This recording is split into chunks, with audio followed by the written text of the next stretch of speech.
Hi guys, இன்னைக்கு சிந்து பைரவி எபிசோடில் என்ன நினச்சின்னு பார்க்கலாமா? இன்னைக்கு நேற்று சிவா அவங்க தங்கச்சி பேசுனது எல்லாத்தையுமே விட்டு கேட்டுட்டு அவகிட்டே போயிட்டு கேட்பா, என்ன நடந்துச்சு உண்மையாக சொல்லுன்னு சொல்லிட்டு.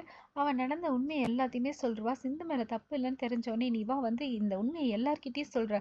பாவம் சிந்து, நீ பண்ண தப்பால் அவன் எவ்வளோ கஷ்டப்படுறான்னு தெரியுமா? மரியாதையே உண்மையை சொல்லுன்னு சொல்லிட்டு பிடிச்சி எடுத்துன்னு போயிடுவான்.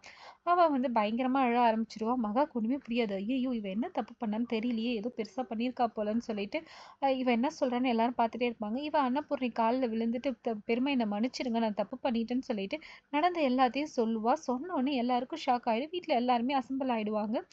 அப்பதான் புரியும், ஓ சிந்து மேலே தப்பு இல்லைன்னு சொல்லிட்டு. இவங்க அம்மாவுக்கு மகாவுக்கு ஒன்றுமே புரியாது. இந்த வயசுல எவ்வளோ பெரிய தப்பு பண்ணிக்கிற நீன்னு சொல்லிட்டு போட்டு உதன்னு உதைக்க ஆரம்பிச்சிருவாங்க.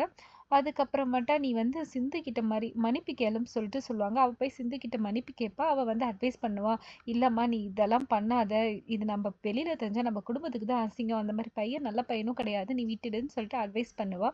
அப்புறமேட்டா சிவா சொல்லுவான், பெரியம்மா நான் இன்னொரு உண்மையும் சொல்லணும்னு சொல்லிட்டு, பைரவி என்னை மன்னிச்சிடுங்க, இதனால உங்களுக்கு ஏதாவது சங்கடம் வந்துச்சுன்னா என்னை மன்னிச்சிடுங்க, ஆனால் இதை நான் சொல்லலைனாக்கா கடைசி வரைக்கும் எங்கள் அம்மா சிந்துவை தப்பாகவே நினச்சிட்டு இருப்பாங்கன்னு சொல்லிட்டு போலீஸில் கம்ப்ளைண்ட் பண்ணது சிந்து கிடையாது, பைரவி தான். எங்கள் அம்மா சிந்துவை அடிச்சிருக்காங்க. அதை பார்த்து பைரவி மனசு தாங்காமல் எஸ்பி கிட்ட போயிட்டு கம்ப்ளைண்ட் பண்ணிட்டாங்க. இதுதான் நடந்தது சொன்னோடனே மகாவுக்கு செமக்கும் வந்துடும். ஓ, அப்போ என் மேலே கம்ப்ளைண்ட் கொடுத்தது நீ தானா? அக்காவும் தங்கச்சியும் கூட்டு சேர்ந்துக்கின்னு இதெல்லாம் பண்ணுறீங்களா? உங்கள் 2 பேருக்கு இருக்குதுன்னு சொல்லிட்டு சொல்லுவோம். அன்னபூர்ணி எல்லாருக்கும் ஷாக் ஆகிடும். அன்னபூர்ணி, என்ன பைரவி, எந்த பிரச்சனையாக இருந்தாலும் என்கிட்ட தானே ஃபஸ்ட்டு வருவ, நீ ஏன் என்கிட்ட வராமல் நீ போய் நேராக போய் போலீஸில் கம்ப்ளைண்ட் பண்ண? அப்போ இந்த வீட்டில் எனக்கு மரியாதையே இல்லையா? எல்லாம் அவங்கவுங்க இஷ்டத்துக்கு பண்ணுறீங்கன்னு சொல்லிட்டு கத்துவாங்க. அதுக்கப்புறம் மகா சொல்லுவா, அக்கா சிந்து அன்னைக்கு என் காலில் விழுந்து மன்னிப்பு கேட்க சொன்னீங்களா, இப்போ பைரவி என் காலில் விழுந்து மன்னிப்பு கேட்கணும்னு சொல்லுவாள். பைரவி, என்னாலலாம் கேட்க முடியாது, ஃபஸ்ட்டு நீங்கள் சிந்துவை சிந்து கிட்ட மன்னிப்பு கேளுங்க, அதுக்கப்புறமா நான் உங்ககிட்ட மன்னிப்பு கேட்குறேன். இவங்க எங்களை ரொம்ப கேவலமாக நடத்துகிறாங்க, இவங்க அடிச்சதுனால மட்டும் நான் போலீஸ் ஸ்டேஷனில் கம்ப்ளைண்ட் பண்ணல, இவங்க சிந்துவை ரொம்ப தரக்குறைவாக பேசினாங்க, அதனால தான் கம்ப்ளைண்ட் பண்ணேன். இவங்க எங்கள் 2 பேருமே ரொம்ப ஏளனமாக நடத்துகிறாங்க, ஃபஸ்ட்டு இவங்கள மன்னிப்பு கேட்க சொல்லுங்கள், அப்புறமாட்டா தான் நான் மன்னிப்பு கேட்பேன்னு சொல்லுவா. சிந்து அத்தை நீங்கள் என்கிட்ட மன்னிப்பெல்லாம் கேட்க வேணாம், நீங்கள் வேணால் என்னை ஏற்றுக்காமல் இருக்கலாம், ஆனால் என்றைக்குமே நீங்கள் எனக்கு அத்தை தான், நீங்கள் மன்னிப்பு கேட்க வேணாம்னு சொல்லுவான்.